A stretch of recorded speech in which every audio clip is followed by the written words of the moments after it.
Hello, you are listening to the Gamer Librarian Podcast, the best podcast you can find on this side of the multiverse. I am your host, Adrian, and today I will be talking about ice cream, the outer worlds, and more. Afterwards, be sure to subscribe to be notified when future episodes are released, and show your support by liking and leaving a comment.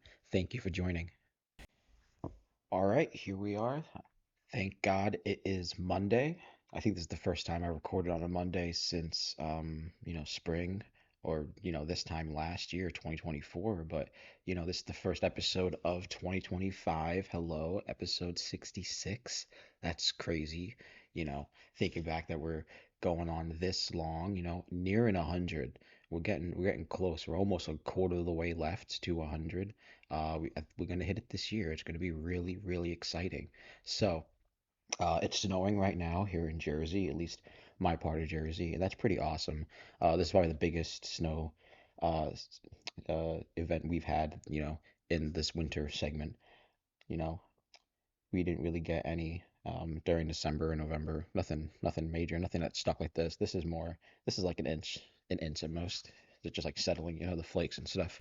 But yeah, it's been about a week and a half since the last episode, the last time I had a chance to talk to you guys. I hope all of you got some cool video game or book or something else that you were looking forward to for the holidays, or you got someone else, something really cool. The season of giving is still around. I think that we can all give a little more every extra day just just to make the world a little better. So I try to do that with the episodes. So this is mine to you. What I got was an ice cream maker upon some other gifts, and the ice cream maker I plan on using every single week. I already used it quite a few times. The first flavor that we made was chocolate, and that came out delicious. I was worried because it tasted more like brownie batter when I was making it, but frozen, it was delicious, like a really, really rich, like triple chocolate kind of ice cream. It was almost that kind of flavor, very, very chocolate. It was good. Then we made bubblegum ice cream. That was my favorite, right? We chopped up bits of bubblegum and mixed it in with the flavored ice cream, and that worked out so good, so good. I'll probably make that like once every week when we make the ice cream. But then we, did peppermint, and that worked out pretty well. I like it so far. It didn't like solidify as much as I would have liked. It's still a little liquidy. Maybe I didn't have it churn on the little freeze thing for long enough. But then we put in like bits of candy cane into it, right? And that came out really nice, gave it this pink coloring. So that was good. So I have a whole other list of flavors I want to make. So if there's anything else you guys think would be a really good ice cream flavor, I think you should tell me in the comments because I guarantee I'm making a new flavor every week with this ice cream maker. I want to try new flavors every single time. And then maybe we'll try some wacky ones, bubblegum ice cream and like chocolate or something. Who knows, I could just make it and we'll see what happens. I think it'd be fun. Um, so we do have a few articles that, I think are pretty interesting because the holidays don't really have a lot of, video game news, and I try to keep up with as much as I can with like other kinds of stuff, but for the most part, it's mostly the video games, right? And there's an article on IGN by Wesley Yin Poole. Nothing about him, so I don't really know anything about this person, but he put this article out, and it's about um, a tweet that the lead dev on the Mass Effect series that's being made by BioWare, right? Whether or not it's going to have the Paragon Renegade system. And it just, it just makes me sad that they're still talking about working on this game. And I'm sure like everything's positive and stuff, but I I would just wish that it was some other company or they wouldn't do anything else. Velgar really disappointed me with that, and that's just like it's just really not something I'm looking forward to. Um, like I don't think Mass Effect is gonna even have close to the same identity that the trilogy had, let alone Andromeda, and not even close to like the Bioware that we know that like it's gone. They're gone. We're not gonna get it. It's just awful, and they shouldn't have their hands on Mass Effect. Like it's they should not. So until we see gameplay, always hold your breath. But I'm not looking forward to any of that. Uh, Good news is, though, the trailer for the Marvel Rivals Season 1 event, Eternal Night Falls, came out. And, I was hoping for maybe a little gameplay on how the Fantastic Four would play out. And honestly, you don't even really get a whole lot of details on the event itself, at least from what I've seen, right? It only came out today, and there's like a whole uh trailer for it. It's very cinematic, and then there's like even like a post where you can read what the event is like for it, involving like Dracula and vampires and stuff. That's really awesome.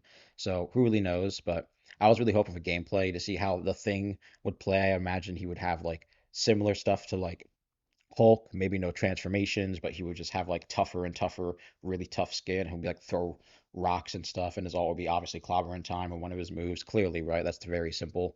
Torch, I feel like would just play that's very similar to Iron Man. I think it's very simple, right? Maybe he'll have like a doused mode where he's not on fire and like smaller moves or stuff. But who knows?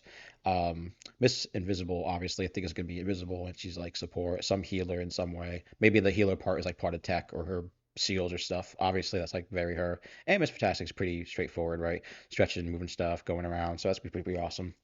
And I'm just looking forward to playing those four characters. It starts on the 10th of January, so I'm definitely going to be trying that out. Maybe we'll live stream the first time because I do want to try and do some more live stream stuff. We're playing some tomorrow with some friends, so maybe we'll do some of that. We're gonna try. So something I'm pretty excited for is that, Popeye and Tintin, apparently a whole bunch of other works have gotten into public domain, right? I'm only more interested in Popeye. I'm sure the whole other list is really cool as well. But I think it's really cool that, these are out there and they could be used by anybody. They don't have to be paid for. There's no copyright stuff. And as much as I think that original creators should be able to have, oh, there's articles made by the same person, Wesley and Poole. That's really cool. That's really awesome. Cool for him. That's really dope.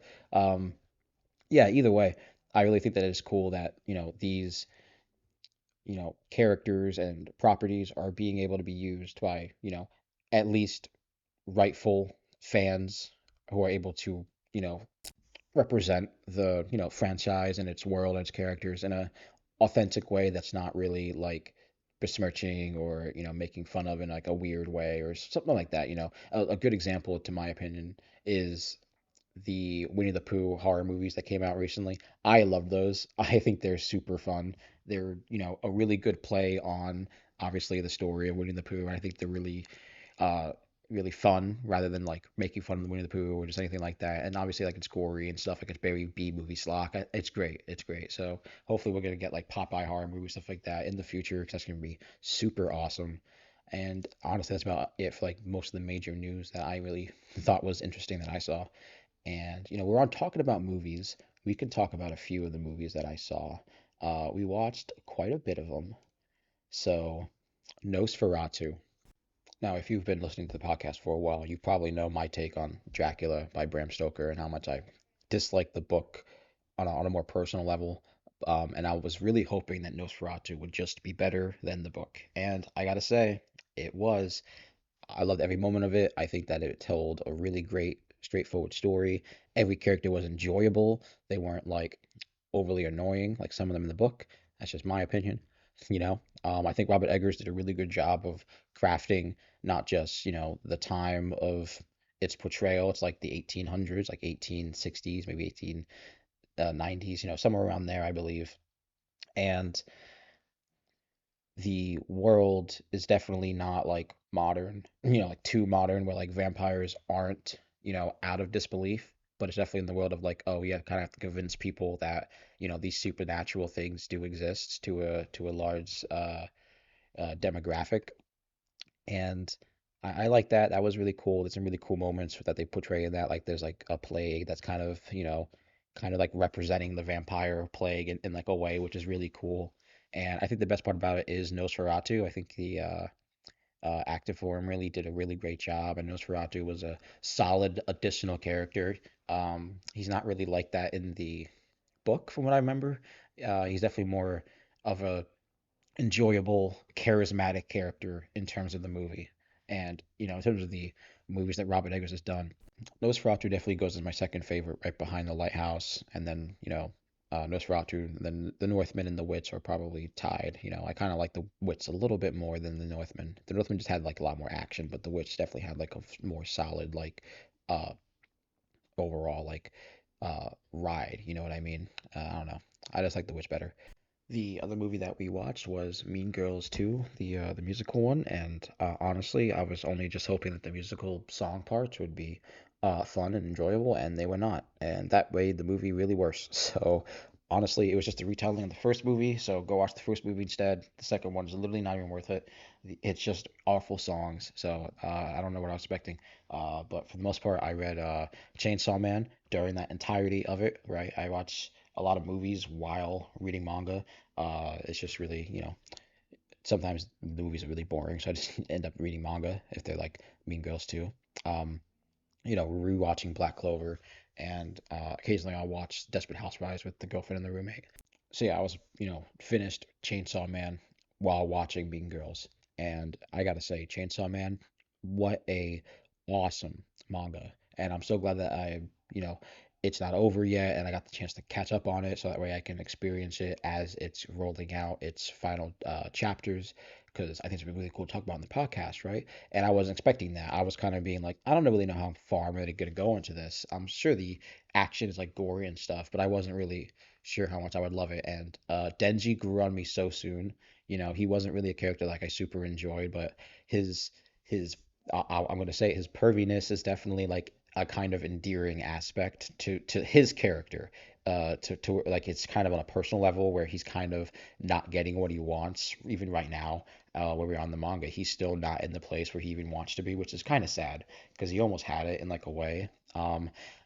Power is a really great character. So we watched season one as well, while we were, or at least while I was reading the first parts of the manga, because I wanted to see how the action worked with the chainsaws and stuff. I just really want to see how that was going. So we also watched the first season of Chainsaw Man, and then I read the rest of the manga. I mean, we finished that really fast. It was great. So action worked out really well in the first part of the anime. So yeah, I definitely don't really want to like talk about a lot of the later stuff that's not really part of season one yet, just because people really aren't there yet. But I think you should be. Get on the Chainsaw Man manga so we can talk about more of it. And I think all the devils are really cool. You don't see them in the anime yet, but the Gun Devil stuff is sick, and everything else after that is even sicker. So awesome. I can't wait to see like all of it animated, even the fights. It's going to be so cool. Um, there's a lot of factions, right? And I'm kind of getting faction fatigue, at least personally. It's definitely getting a little difficult to keep track of who's on each faction. So I have the character chart open here just to, refresh myself. And yeah, I'm enjoying it. Yaru, she is a amazing, amazing character. A lot of screen time to her, and honestly, she's just as great. Asa Mitaka, that's just so cool. Um, yeah, it's just real. I wasn't expecting to enjoy it so much, right? And the devils, right? So like we mentioned the gun devil, but there's so much more. So like this is it. If you don't want like more spoilers and like it's kind of what we mentioned, but so the Bat Devil was kind of like already kind of fought. Um, the Bomb Devil was already fought, and oh man, I don't want to talk about so much of it, but yeah, it's crazy.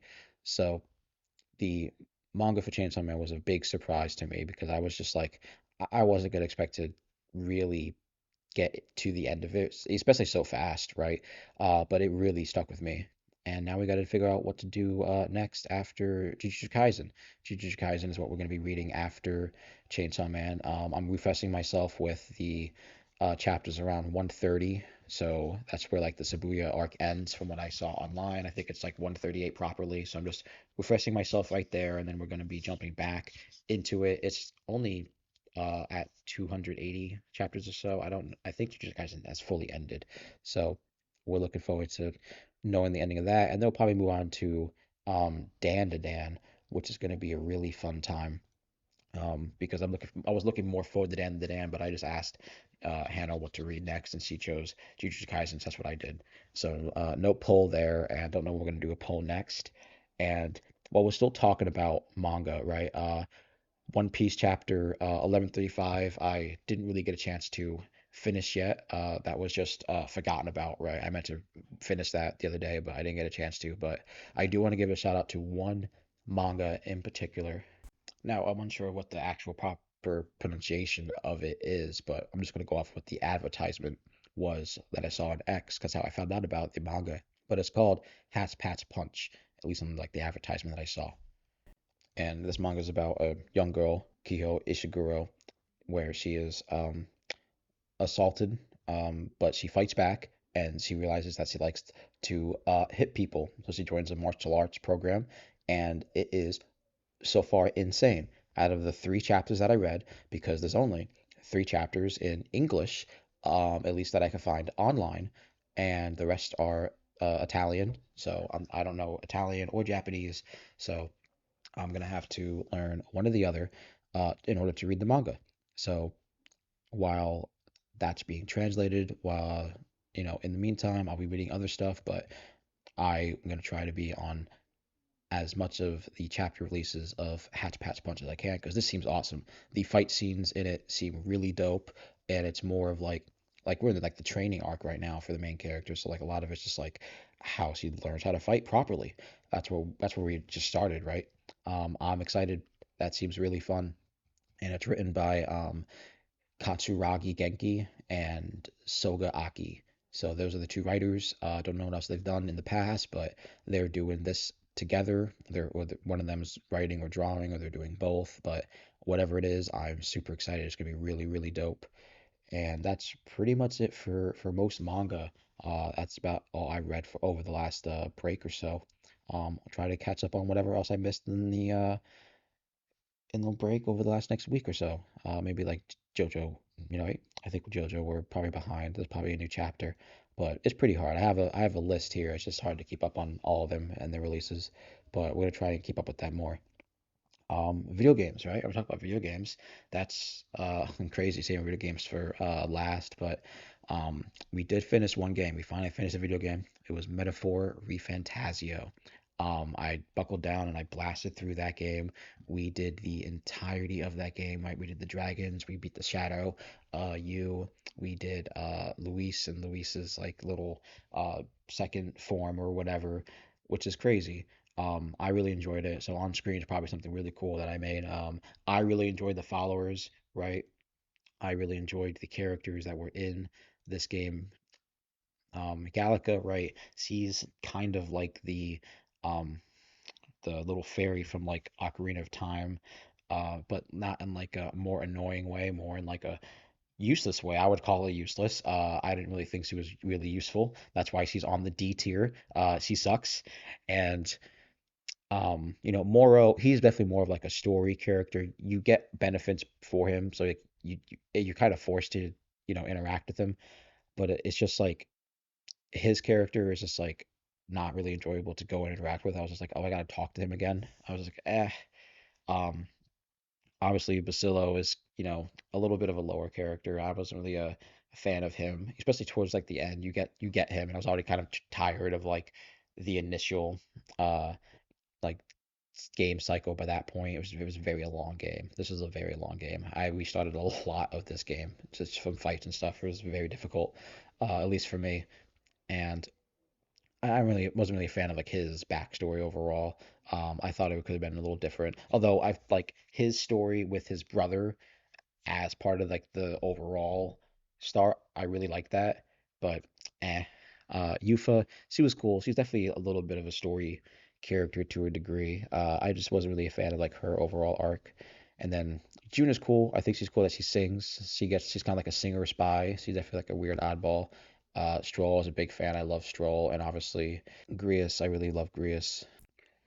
Norris is really cool. The pilot, he had like this really cool like artifact gimmick where you had to go and get collectibles within the game to progress his stuff. I really enjoyed that.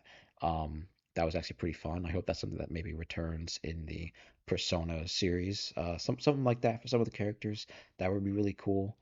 And then Maria's really cool. Same thing, kind of collectible based. You get like little paintings or pictures for her, which is really cool. I really liked her little story. And Katharina was also super great. Alonzo, I was like really invested in. I'm a little saddened by his story, but in my opinion, it kind of should play out the way that it does. But I don't know. I don't know what is technically real with that backstory. I haven't looked up anything about it, like, but I don't really know. It's a little vague with how it ends, but I have a canon for it. I have a head canon. Bardon, personal favor. I really like the stoicism of him. He's really just like the kind of uh do goody kind of guy. He's not really in it for the game or even status or anything. He's like, this has to get done. Like we got to do it, but he's not unsure of himself because he's put in positions where like he has to be these other roles. I really like Barden. Barden was really cool. Obviously Brigada was great, or Brigada, Brigada, right? She had like a John Wickness to her to a degree. Uh, you know what I mean if you played the game. That's about it. uh, like I said, Moore was not really that great, and I really liked Hizme. Hizme's overall story I thought was probably the best one, just because I thought it was like it was really sad, like very deeply personal for like that kind of degree. I don't know. I thought it was really great. It was really really solid. And Hulkenberg, right? Can't forget her. She was awesome. Cool that her thing ended in a duel. That was really dope. And yeah, that's basically it for the followers, you know. So I think this game can offer a lot of like improvements to the Persona franchise, and I think making it feel like a more of an adventure kind of scope would actually be really cool. I think maybe if a Persona game did something where like instead of only kind of exploring Japan, you maybe kind of go to other places, maybe like, you know, America might be kind of a fun place, or Europe, South America, Africa, or any place in like, you know, eight other than Asia, China, um, you know, the Koreas would be cool, or like Hawaii, you know, Yakuza was in Hawaii, that'd be pretty dope, or somewhere like North Pole or Antarctica, not like school setting, but just like an adventure kind of scope, you know, because it's definitely kind of tired of the Persona setting always being in a school and then a town, you know, and then occasionally you'll go to like different areas that's very anime like tropey, like a shrine or like the beach arc, and then like that's basically it, right? There's always like the train station stuff. Um, but I think maybe expanding out, like you could have maybe the villains be from other schools, which kind of the same thing or something. I also think like a college setting would be really great. Make it a little more adult. Your main character is like a kid, but you have like a really adult companions for the most part. You don't have like um these other kind of teenagers, you know, to a degree. I don't know. I just feel like the Persona series could maybe, you know, adapt, or maybe they could do a whole different game like they did with Metaphor. They could definitely do that if Persona is really like stuck to the high school setting. I also think that like the rewind aspect from that they included with the um, Persona 3 re-game, like the remake, they put that back in this game. You can restart mid-fight, which is awesome. I definitely used that feature a lot when I could. Yeah, it was just definitely great. Um, I loved all like 150 to 200 hours I played of Metaphor Refantazio. It's my favorite Atlas game out of the, you know, few I've played. I've only played a few of the Persona games, only a small few. So I'm big fan of this, and I'm looking forward to all the other games that they have to come out in the future. Now, I'm definitely going to try my best to finish Wukong, but I wasn't really feeling like a, you know, a hardcore action game for like right after Metaphor. I was kind of feeling more of like a adventure kind of, you know, laid back game. So a game I really wanted to replay was the Outer Worlds. Now, the Outer Worlds is a game that I've played previously because I was a big fan of Fallout, obviously, and it's made by Obsidian, who made Fallout New Vegas. And I honestly thought that the, you know, gameplay stuff for it looked great at the time when it came out, and I was a big fan of it, you know, playing it. I thought that it was, you know, it didn't have that adventure, that same kind of adventure scope because some of the areas aren't large in that same kind of way that, you know, New Vegas feels or the other Fallout games. And not to say that's a bad thing. I'm just saying that like when you go to a planet and the planet is literally just like maybe one colony, and the colony is like a town, and the town's like very, you know, all the towns are all the same. They're not very different in a lot of degrees. Then there's like all the areas around them. It's just like, oh, here's like a canyon, like you follow this like road with like this light.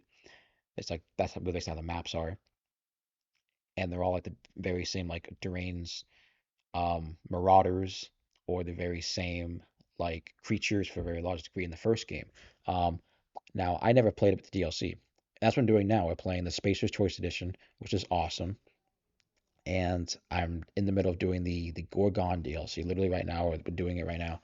And I never got to play it before, so it's definitely adding a lot more to the game. I'm playing this mode on story just because I want to blast through and experience the game again, including like the new DLC and stuff.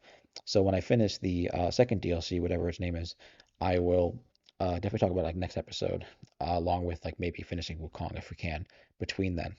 What got me initially intrigued to replay um, Outer Worlds was the secret level trailer for it because I was like, oh, this reminds me a lot of like actual Fallout and like the Outer Worlds stuff. And the Outer Worlds is definitely just Fallout in space, right? It's Fallout in space, and it's sad to say that I would personally take that Outer Worlds is better than Starfield. The only thing that Starfield actually has over the Outer Worlds in terms of like what I think is a better design is like the space stuff. Because it's like there's no space stuff in Outer Worlds. So it's just like a better game in that degree. But I think the world is a much more like real kind of feeling place than the world that Starfield makes. Starfield makes like kind of feels like it's just like uh patched together kind of lore stuff, and then the Outer Worlds kind of feels like it's definitely more condensed and like nuanced, which makes me surprised because I'm excited for the sequel, right? The sequel is going to be pretty exciting. We watched the trailer that we saw, I think it was earlier last year around the Game Awards, and when I saw the Outer Worlds 2 gameplay, I was super surprised. They might have announced it before, but I was like, this game's actually coming out. Like, it's actually real. Um, so I was super excited. So definitely be playing it just to like get a feel of the Outer Worlds again, and I won't have to play it again like right before the game comes out. We don't have to worry about it. So you can definitely guarantee that that's a game I'm going to be playing when it comes out this year. Hopefully, that's what they say, 2025. But it seems like they have a whole new like some graphic stuff that they're doing with like some cosmic stuff, which looks really cool. The weapons look really dope, like some gun that shoots worms or something. That looked really dope, I think. And I'm looking forward to it. I'm hoping that they expand on the Outer Worlds in a way that doesn't make it not feel like it's still the Outer Worlds. And well, as much as like the Outer Worlds like a Fallout Bethesda kind of is game, I think the Outer Worlds really kind of shines in its companions like interacting with the world with you. I don't remember that being such a big uh, player in Starfield. I think in some interactions, some of the companions you had play into a big effect to how your current mission plays out. But I'm seeing a lot of comments that the companions make on some of the quests you make, especially like the DLC and stuff, of course, which seems pretty fun. The menu system is obviously like way better, right? So like it's crazy that Starfield is actually a worse game because the menu system in Outer Worlds is a little bit better than what you would expect from like um, Skyrim. Like Skyrim's menu system is kind of not good. But then like I would also kind of say that the Pip-Boy menu system is just, S tier, right? That's my opinion. I would hopefully like to see more science weapons, especially like moddable science weapons, not like modding like Nexus mods, but like the modification system that's in the game itself where you add like weapon mods and stuff. I would like to see that, but for the science weapons, uh, as far as I've seen, you can't do that. I would like to see that. Definitely more wider variety of melee weapons, more melee weapon techniques, like rideable mechs, that would be cool. Maybe certain rideable like machines. I'm not sure how far they're gonna go in terms of the exploration, but I think that like, if you're gonna land on a planet, you should make it feel like you're exploring the whole planet. You don't get that feeling in Outer Worlds, which I think is a big downer in the first game.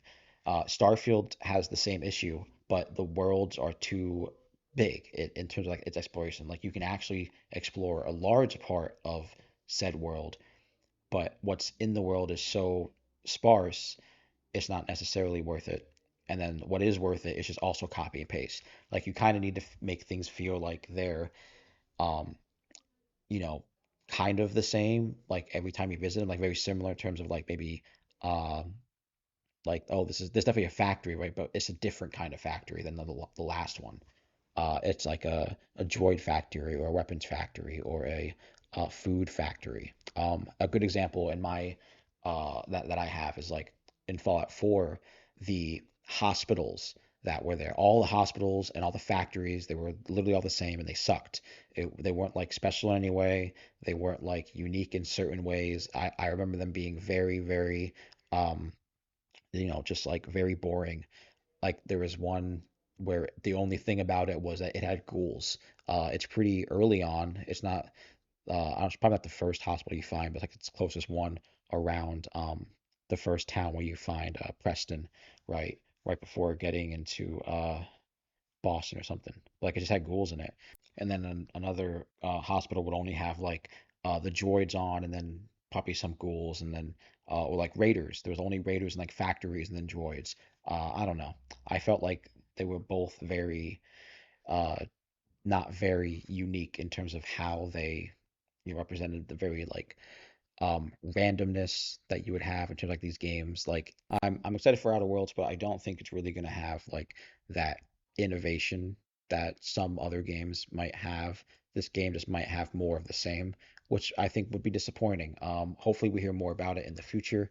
It's supposed to be set in like a whole new colony and has a whole new like crew, obviously your companions, which is cool. I definitely like that idea. I would like maybe the companions to be more than six. More than six. I think six is pretty low, right? I think like 10 would be a good amount. Um, Maybe have like a specific pilot character who's not just an AI. I think that's weird having only your AI be your be like your pilot.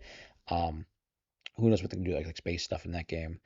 I think a two droids is like pretty cool. That would be dope. And hopefully maybe aliens. Aliens, I don't know.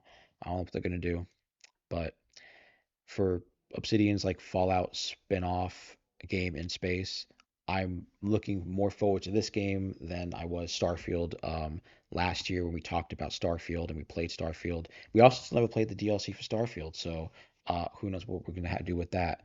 And it's getting about time to wrap up the episode. So next week, episode 67, we'll be talking about a whole bunch more, and maybe we'll finish cleaning up Shrek's swamp in Power Wash Simulator 2. Who really knows? So I will be seeing you guys next Monday. Stay safe out there, and let me know what games and or books you're reading throughout the year. Let me know.